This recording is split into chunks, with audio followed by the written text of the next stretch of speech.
Chapter 1737. Su Fengnian looked around and sneered, "What do you mean by banished immortals? What do you mean by fate? In the end, when I come back to you, isn't it all about seniority? If you go to the mortal world, I guess there are two situations. If you are unlucky, you will be banished to a remote place in the mortal world, right? Then if you are lucky, you will be sent to the battlefield to fish for military exploits? Is the so-called immortals fishing for the fate of the mortal world different from the merchants in the mortal world who do business and accumulate copper coins? Of course, I guess immortals are still free and unfettered.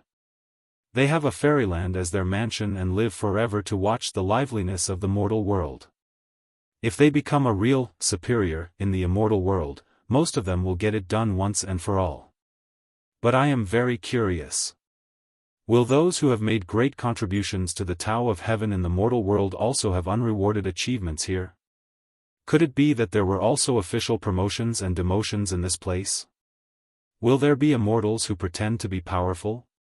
For a moment, no one answered. Su Fengnian's body began to shake, like a rootless duckweed in the strong wind in the sky. A voice that was neither light nor heavy but extremely majestic sounded.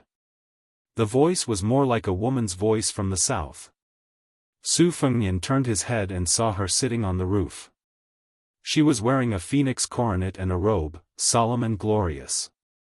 On her shoulder stood a red sparrow, and in its mouth was a snow-white little, flood dragon.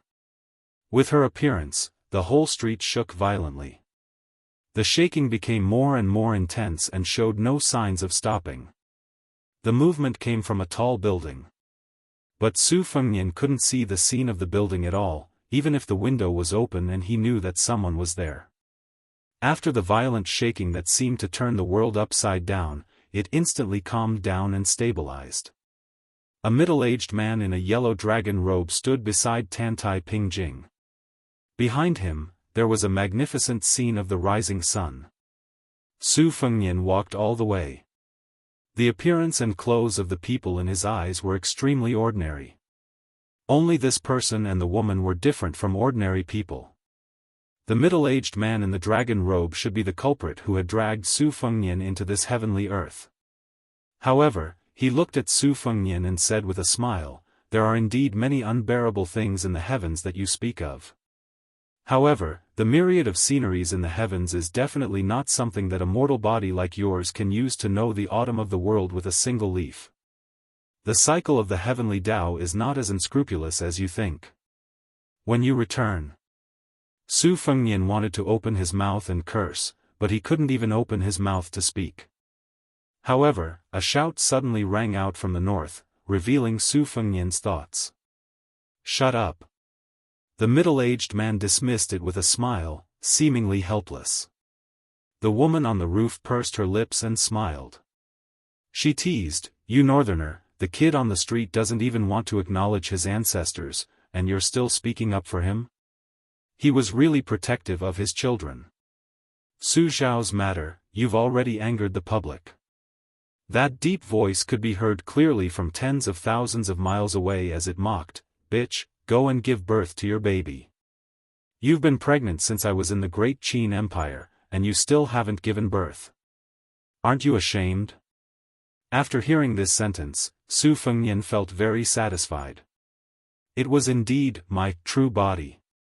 She stood up and said angrily, "You northerner, do you really think the heavenly Tao won't collapse because of the collapse of etiquette and music in the human world? Even the mortals in the human world know the simple truth that a 1,000-mile dike can be destroyed by an ant's nest." The voice sounded again, extremely domineering, "Then let's destroy it. When the time comes, I'll mend the sky by myself. I'm an indomitable man, and a bitch like you can just watch the show. I guarantee that nothing will happen to you." In her anger, she was about to break the rules from the south to the north. The middle-aged man in the dragon robe sighed. Obviously, he was used to the confrontation between the two great gods. Dong dong dong. The sound was like the beating of drums on a battlefield, approaching from the north to the south. As a result, the woman on the roof suddenly calmed down.